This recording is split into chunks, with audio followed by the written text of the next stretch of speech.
All right, so tonight we are going to be making chicken marsala and a side of fettuccine Alfredo. And my mom's been asking me to do this recipe, so I figured why not? So chicken marsala is very, very simple. You sear chicken breasts in a little bit of olive oil and butter with some garlic powder, salt, pepper, oregano, dried oregano, and I use a little bit of parsley just because parsley is greener than the oregano is. And you sear that on both sides till it's just about cooked through. Then you take the chicken from the pan, you deglaze the pan with Marsala wine typically. I'm all out of that, but I still have some Pinot Noir. So tonight we're gonna use that. Use about a half a cup of that and you're gonna deglaze the pan with it. Add a little bit of butter and then you add heavy cream to it and make your sauce. Then the chicken goes back into that and finishes cooking thoroughly. And it is amazing. And then we're gonna make some fettuccine Alfredo as the side dish. So chicken and pasta tonight. So in the chicken marsala, I like to use a little bit of onion along with my mushrooms. I just think it adds a little bit of a sweetness to it. So I'm going to slice one large Vidalia onion. I'm gonna slice up 1 pound of white button mushrooms. You could use any kind of mushroom you want. I find that white buttons, they just have a nice clean flavor. They taste good with the Marsala or the Pinot Noir that we're gonna use tonight. But I have done this with portobellos and I thought that was really good too. I would try to steer clear of anything that's like super flavor profile specific, like creminis or shiitakes or anything like that. I would try to steer clear of those because they have a very specific flavor and they go with specific dishes. I would stick to either buttons or portobellos, baby bellas, whatever you have on hand.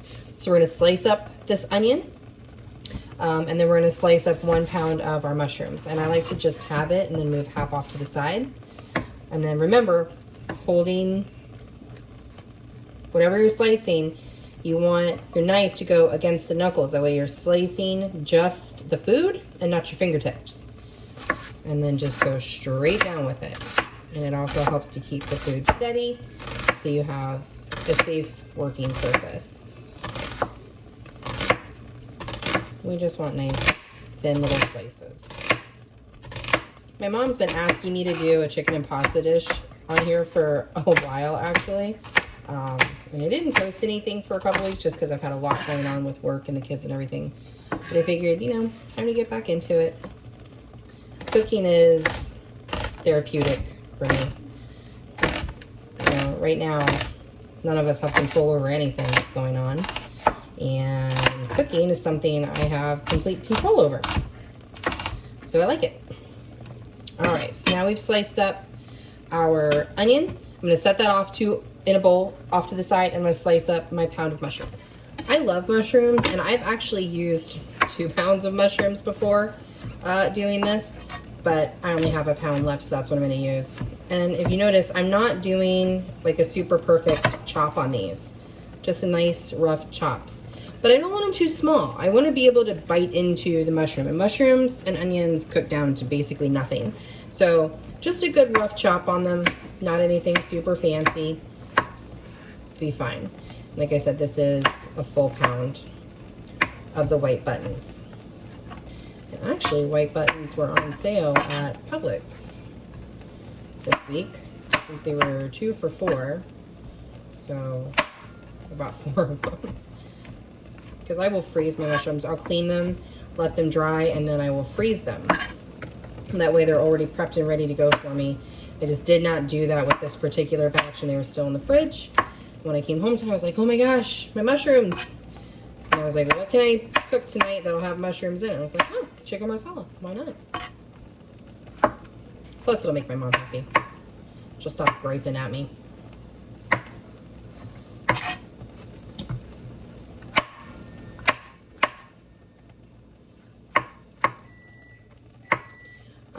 Oh, Nakia, so I know you're a vegetarian, so I know that most of the things I make have meat in them, but I have actually watched somebody do this with tofu and cauliflower steaks. So instead of the chicken, they've used cauliflower steaks or really thick pieces of tofu and done a vegetarian version of this, and it actually looked really delicious, so maybe try that.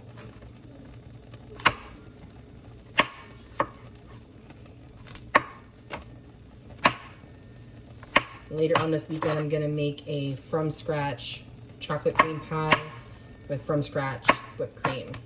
So that should be fun. Kids and Tom will love that. All right, so we have a full pound of our mushrooms cut up.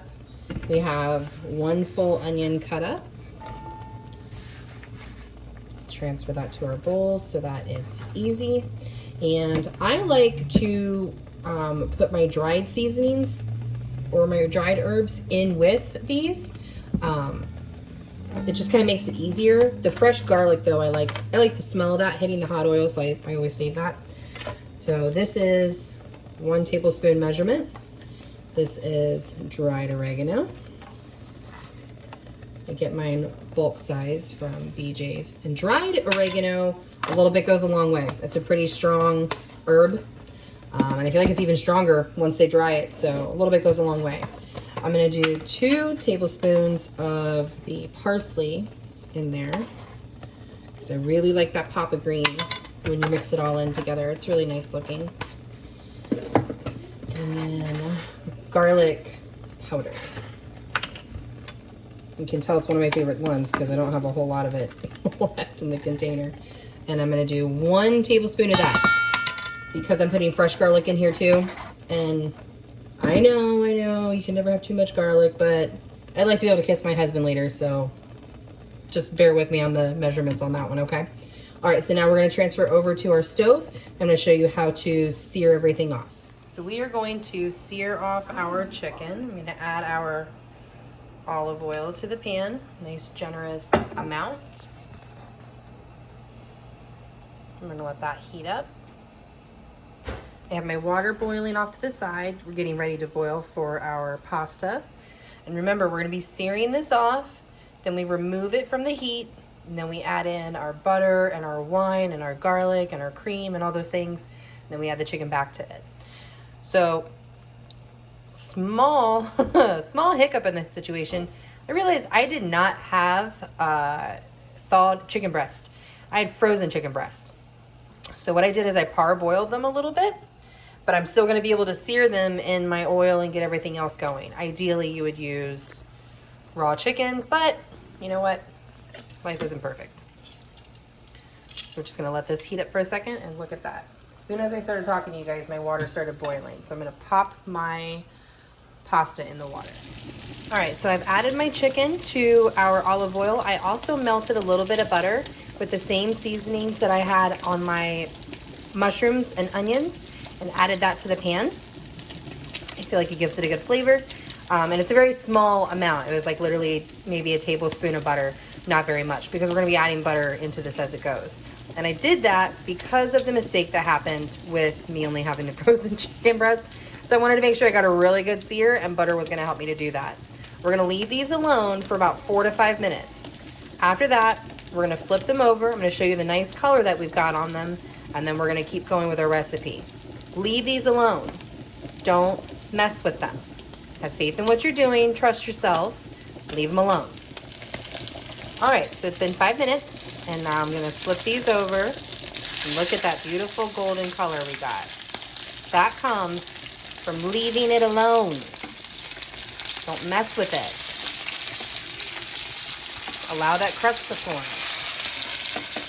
Beautiful. 5 more minutes on this side. All right, so we are going to take our seared chicken out of our pan. Do not get rid of this olive oil. We're gonna need this to cook down our mushrooms and our onions. After we cook down our mushrooms and onions, we'll take them all out. Then we're gonna deglaze the pan with the wine and the garlic and let it cook down. All right, so all those mushrooms and onions that we prepped before are gonna go into this oil. Be careful, don't let it splatter you. Perfect. And now we're gonna cook these down maybe 8 minutes, roughly. You just want a nice golden color on the mushrooms and the onions. The onions are coming along quite nicely. But in my moving them around, I'm noticing that the bottom of my pan is just a tad bit drier than I wanted it to be. So I'm gonna add about a tablespoon of butter to this pan, and that's actually what I have left on my little butter keeper.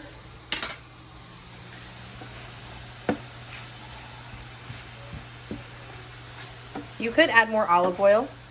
I just do not want these sticking and burning to the bottom of our pan and negating everything we've done so far. All right, so while these are sitting, so we can get a good color on them, let's talk about our pasta. So I've removed my pasta from the water, but here's the thing. Don't get rid of your pasta water completely. Tricks of the trade. Always keep a little bit of your pasta water to finish off your sauce with. What it does is it adds that starch from the pasta to it, and it makes it really velvety. And I didn't think that that was a real thing until I actually tried it, and I was like, oh my God, look at that. Who knew? A professional knew more than I did, and they were right. So what I do is I just get my ladle, and I make maybe 2 ladles worth, and I just put it off to a bowl on the side. And then you can get rid of your pasta water. All right, so we're gonna let these cook for about another 3 minutes. All right, so our onions and mushrooms are gorgeous. Nice and golden, really, really good looking. We're gonna take these out of the pan now, and then I'm gonna show you how to deglaze this and make our sauce. So this is what the bottom of our pan looks like now that we've taken the onions and the mushrooms out of it. And this is one of the best parts about making this, is getting to see and hear this sound. So I'm gonna eyeball my measurement, but we're gonna use roughly about 1.5 cups, maybe 2 cups at most, of our Pinot Noir.